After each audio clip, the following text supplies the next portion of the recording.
Yon, for today's video, solo ride dahil kailangan ko mag-practice at hindi pa nga ako nakakalayo sa amin, napansin ko malambot yung gulong ko. Kaya dumaan muna ako sa vulcanizing at wala akong dalang tools. After nga nun, eto na, tuloy sa pagpadyak hanggang makarating ako sa SM Santa Rosa. Kailangan ko mag-ensayo dahil nalalapit na ang aming epic ride at lagi ako namubudol ng mga tropa. Eto na nga, nakarating na ako sa may SM Calamba. At pagdating dito, alam niyo na siguro saan ako pupunta. Sa record ng speedometer ko, nag-max gradient siya ng 17 to 18%. At ang tansya ko dito, hindi naman siya umabot ng lagpas 1 kilometro. Kaya kaya-kayang ahunin. Kaya maganda to para sa aking pag-e-ensayo. Kita naman, simple lang yung pagpadyak dyan. Kaya kung hindi nyo pa nasusubukan pumunta dito, masarap dito mag-ensayo. Promises yan. Shoutout nga pala kay Kakobs TV na kumpare ko. Pare, soon. Pag vacant ka, sabihan mo lang ako, sasamahan kita papunta dito. Tayo tatulin nila Eric. Promise, walang halong budol yan. Sa mga gusto magpa-shoutout, comment lang kayo sa mga ina-upload kong video. Going back to the story, pag nakita nyo ng bahay niyan, kumanan kayo dyan, tapos sa dulo, kaliwa. At ito ang makikita nyo. Sa Baguio na ulit ako! Yes! Wow, Baguio ha? Joke lang po. Dito nga pala ako sa Natos Mansion. Dito lang yan sa May Calamba. Punta nyo na, promise, napakaganda dito.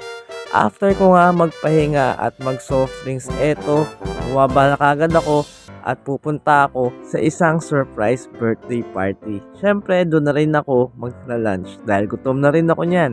At eto na nga, nakarating na ako sa Laguna Hot Spring Resort.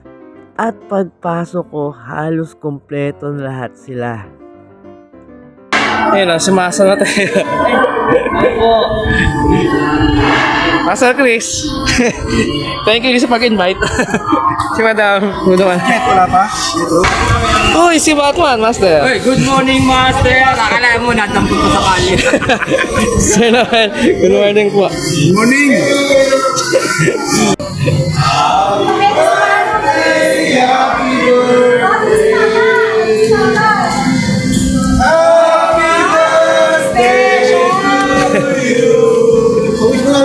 At ayun na nga, happy birthday sa iyo, Madam Marisol Laneta. Thank you po sa pag-invite, Master Oliver. Kasama rin namin dito ang siklisa Mandaleño at ito na nga, konting banding. At nakita ko si Master Ronnie, nagpapamasahe talaga, sinulit ang pagpunta. At syempre, hindi magpapahuli ang laging nahuhuli. Kilala niyo na kung sino yan. Hello everyone! Hi, Madam!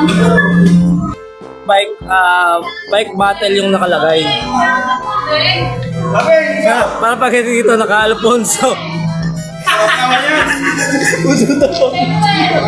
Alfonso yung baon. At ayun na nga, after ng ilang oras na kwentuhan, katawanan, kainan, eto na nga, uwian na. Sabay-sabay na kami niyan papuntang Calamba. At pagdating sa may terminal, doon na sila sasakay ng bus dahil naiintindihan ko malayo pa ang uuwian nila, Mandaluyong, lalo na si Sir Ronnie na uuwi pa ng Bulacan. Pagsakay nga nila, ayun, solo ride ulit ako pauwi ng San Pedro Laguna at inabot lang naman ako ng 50 kilometers balikan. So ayun muna for today's video. Bye-bye!